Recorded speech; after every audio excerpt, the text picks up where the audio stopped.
Umalaba ang puso. Umalaba ang puso.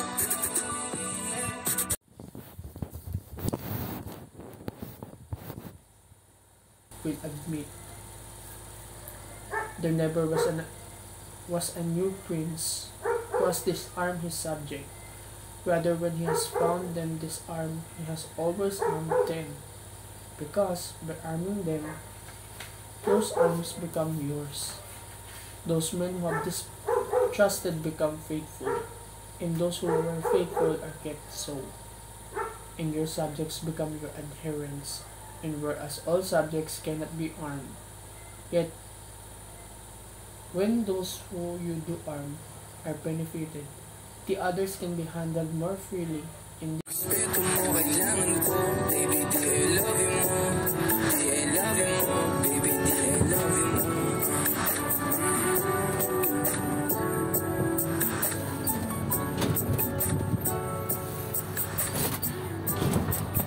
Pula, make this go red.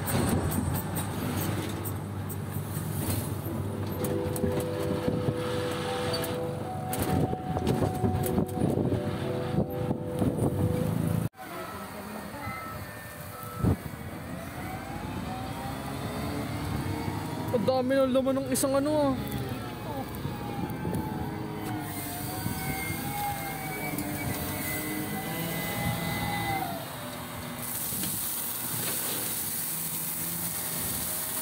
Laki pala.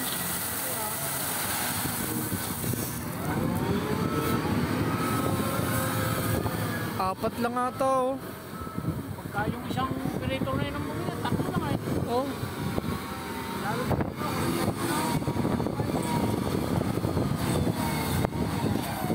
wala, hindi nyo na pupulong maigi eh.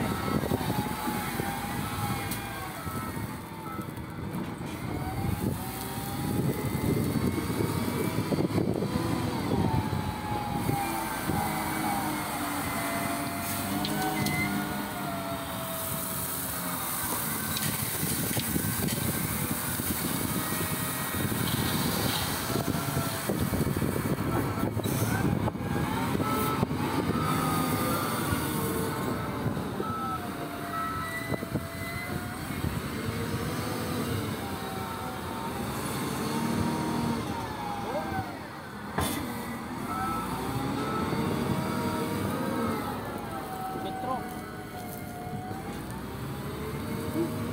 Baho. Baho.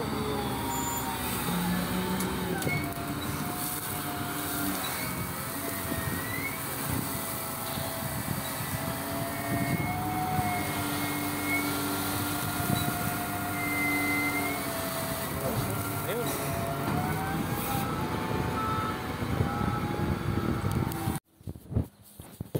Go. Nakikinig ako kanina ng about sa financial literacy.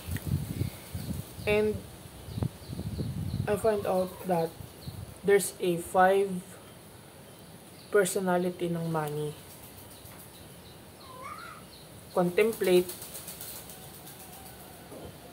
the enterpriser, the realist, the minimalist, and then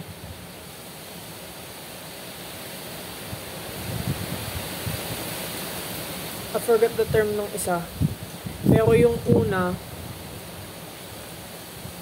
yung contemplate, ito yung the socialite yung pang 5. Yung pang una, yung the contemplate, yung money personality ng contemplate, ito yung mga nag-spend ng money to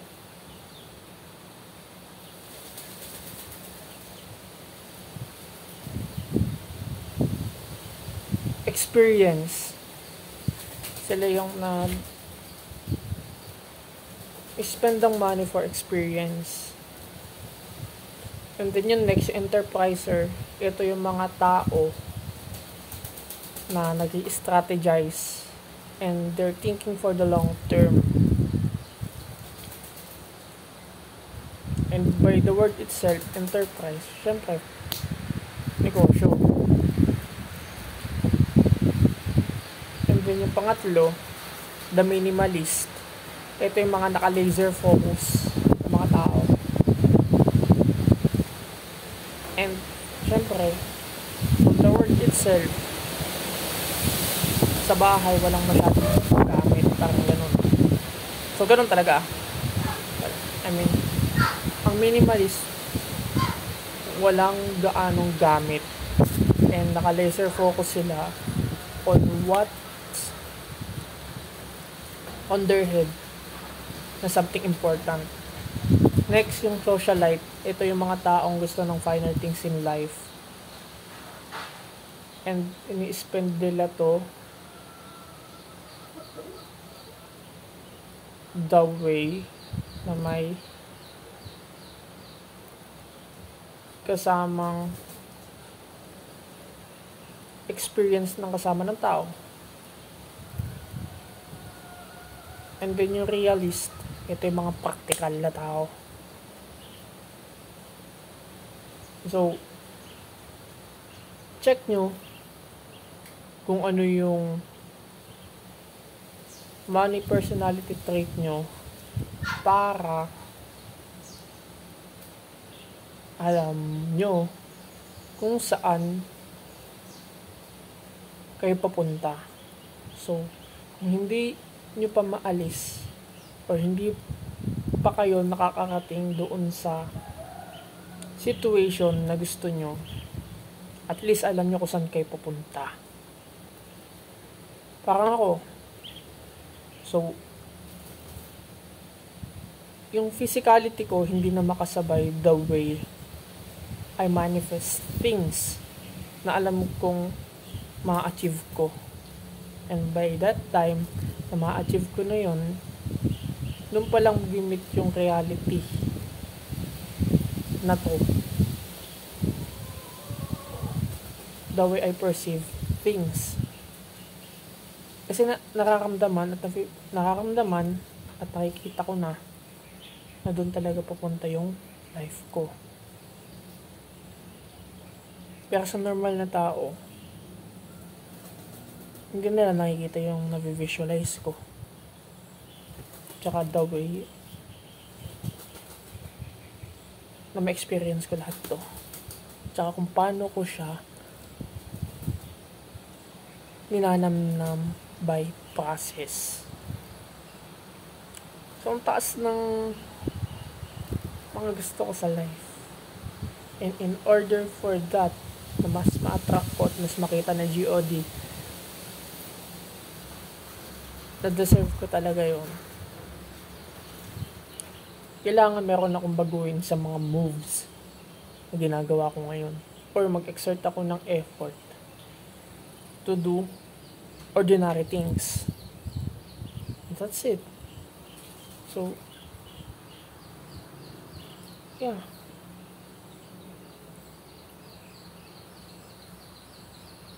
Kung hindi mo pa na-achieve yung certain situation na gusto mo for your life and hindi mo pa ma-attain yung lifestyle na gusto mo, pwede mo naman siyang ipilit hanggang sa mag-level up ka.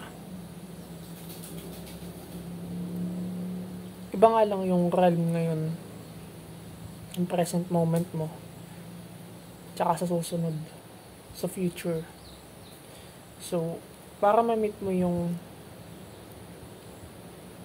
future self mo, gawin mo na kung ano yung talagang ginagawa niya. And that's it. Saka mas mabilis ibigay sa'yo ni GOD yung gusto mo. Mag-behave ka na the way mag-behave.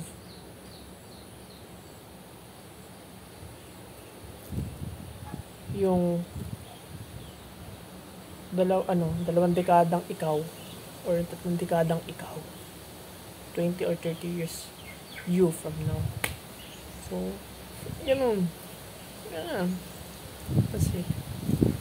Thank you. This is Lap JMATs, learn and consume knowledge as always. So kung hindi ka pa makaalis sa state ng life na kung nasaan ka din, madaming paraan. Tsaka pumili ka ng gusto mong makasama sa masayang process ng life na meron ka. Remember that UOD is always watching. Keep stacking your habits and build your mental resilience. Peace.